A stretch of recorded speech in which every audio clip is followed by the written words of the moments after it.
Percaya dengan Habib itu bukan rukun Islam, bukan rukun iman. Maka orang boleh saja percaya bahwa Habib itu dzurriyyahnya Nabi, juga boleh berpendapat Habib itu bukan dzurriyyahnya Nabi.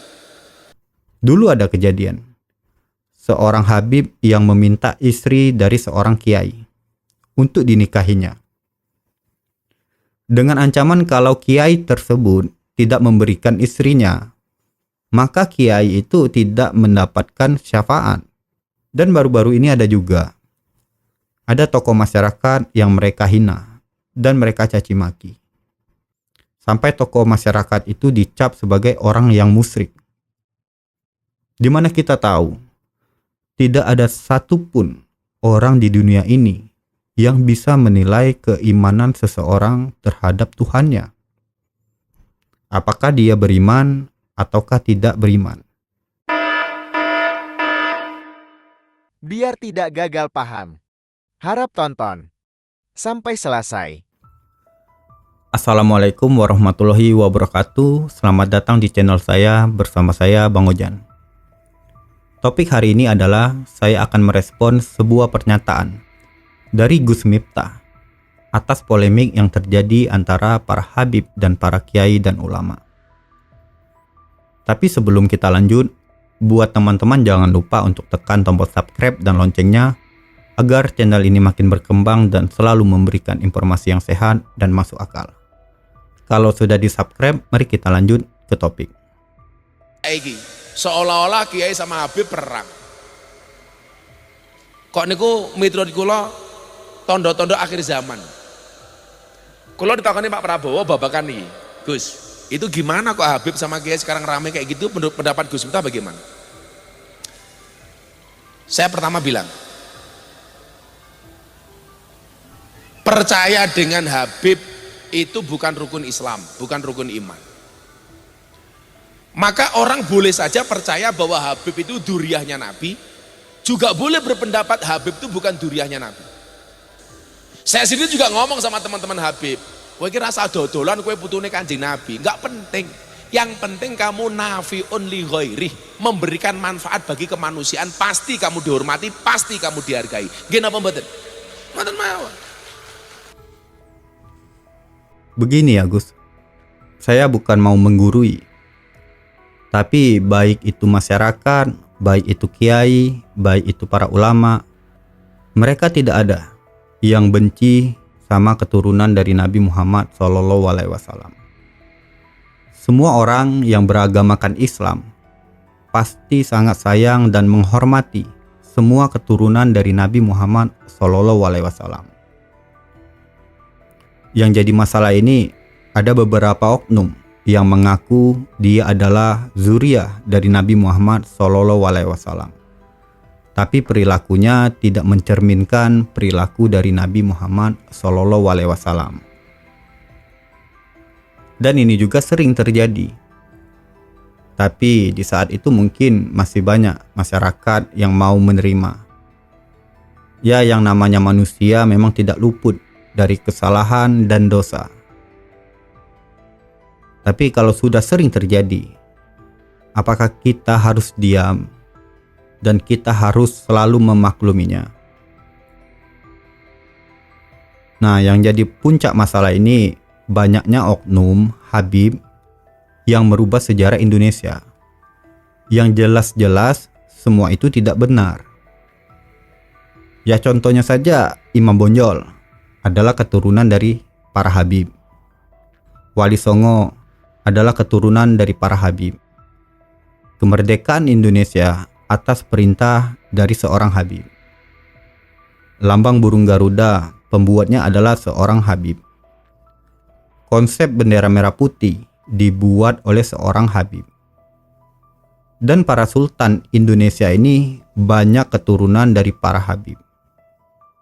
Sebenarnya masih banyak perubahan dan pengeklaman sejarah yang dilakukan oleh para habib. Bukan hanya perubahan sejarah saja yang mereka lakukan. Mereka juga banyak melakukan doktrin dan pembodohan terhadap umat. Ya memang doktrin mereka cukup halus, tapi tertanamnya sangat kuat bagi para umat, khususnya para muhibin. Mereka melakukan doktrin dengan cara bercerita tentang leluhur mereka. Dan isi cerita itu adalah bahwa leluhur mereka ini bisa banyak melakukan berbagai hal yang cukup di luar nalar manusia. Contohnya saja seperti mereka bisa membangkitkan orang di dalam kubur, bisa memasukkan orang ke surga tanpa hisab, bisa mengeluarkan rantai dari atas langit, bisa mengobrol sama ikan, bisa meliburkan malaikat pencatat amal, bisa memundurkan pesawat, bisa terbang menembus langit, bisa memberhentikan matahari, bisa menghidupkan orang yang sudah meninggal, bisa memerintahkan malaikat Munkar dan Nakir untuk berhenti menyiksa orang di dalam kubur, bisa bertemu sama Allah sebanyak 70 kali dalam sehari, bisa memaksa seseorang masuk ke dalam neraka, dan bisa memadamkan api neraka. Sebenarnya masih banyak lagi cerita-cerita dari leluhur mereka ini. Tapi apakah cerita leluhur mereka ini bisa diterima oleh akal sehat? Terus apa tujuan dari cerita-cerita dan kehebatan-kehebatan dari para leluhur mereka ini? Tujuannya yaitu untuk mendoktrin para pengikutnya agar selalu percaya bahwa mereka dari keturunan orang yang sangat istimewa dan juga keturunan dari Nabi Muhammad SAW yang bisa membawa para muhibin masuk surga tanpa halangan. Dampaknya apa kalau mereka sudah dipercaya oleh para pengikutnya? Ya, dampaknya yaitu apapun yang dilakukan oleh para habib ini akan selalu dianggap benar dan mulia oleh pengikutnya, walau para habib ini melakukan kesalahan sekalipun. Maka para pengikutnya akan membenarkan semua perbuatan yang dilakukan oleh para habib. Bukan hanya itu saja, apapun permintaan dari para habib ke muhibin dan pengikutnya, maka dengan segala cara para muhibin akan mengabulkan permintaan para habib, sekalipun permintaan itu di luar akal sehat. Dulu ada kejadian, seorang habib yang meminta istri dari seorang kiai untuk dinikahinya, dengan ancaman kalau kiai tersebut tidak memberikan istrinya, maka kiai itu tidak mendapatkan syafaat. Coba, istri orang saja mereka sangat berani untuk memintanya, apalagi uang. Sudah bisa ditebak kan? Dan juga mereka tidak segan untuk menghina para ulama dan kiai. Kalau ada ulama atau kiai yang tidak sejalan sama mereka, pasti mereka mencaci maki kiai itu. Dan sering juga terjadi tindakan persekusi.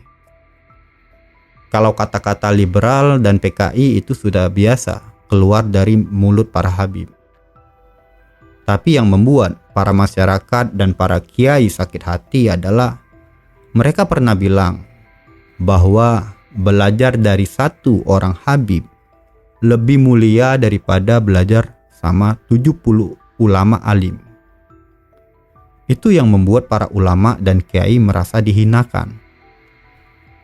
Dan baru-baru ini ada tokoh masyarakat yang mereka hina dan mereka caci maki. Sampai tokoh masyarakat itu dicap sebagai orang yang musyrik. Di mana kita tahu, tidak ada satupun orang di dunia ini yang bisa menilai keimanan seseorang terhadap Tuhannya. Apakah dia beriman ataukah tidak beriman. Dengan kejadian ini seolah-olah mereka itu adalah Tuhan yang tahu semuanya tentang perbuatan seorang manusia. Nah, dari situlah masyarakat dan para kiai ini berpikir dan menilai tentang perilaku para habib ini. Semuanya banyak tidak benar. Dan akhirnya menimbulkan pertanyaan, apakah benar mereka para habib di Indonesia ini adalah keturunan dari Nabi Muhammad SAW? Jadi masalah nasab dan yang lainnya itu bukan tanpa sebab. Dan tidak heran juga kalau sekarang banyak orang yang mempertanyakan gelar kehabiban mereka. Jangan menganggap orang yang mempertanyakan gelar habib itu adalah orang yang tidak cinta sama Nabi Muhammad SAW dan keturunannya. Justru kami sangat cinta sama Nabi Muhammad SAW. Dan ini adalah salah satu bentuk dari kecintaan kami terhadap Nabi Muhammad SAW. Karena kami tidak mau Nabi Muhammad SAW namanya dimanfaatkan demi kepentingan seseorang dan suatu kelompok yang hanya mengejar dunia. Karena itu sama saja menghinakan Nabi Muhammad SAW. Karena mereka itu selalu membawa nama Nabi Muhammad di setiap perbuatan mereka. Ya enak kalau perbuatan mereka itu baik. Kalau buruk, sama saja mereka menghinakan nama Nabi Muhammad SAW. Itu yang kami tidak mau. Dan mestinya seorang Gus Miftah sebagai tokoh agama dan masyarakat bisa menjadi jembatan sebagai jalan untuk menyelesaikan masalah ini. Agar masalah ini cepat selesai dan gesekan antar umat juga akan cepat selesai. Oke, mungkin sampai di sini saja pembahasan hari ini. Semoga hari-hari kita selalu dilindungi dan diberkahi oleh Sang Maha Pencipta, yaitu Allah Subhanahu wa Ta'ala. Assalamualaikum warahmatullahi wabarakatuh.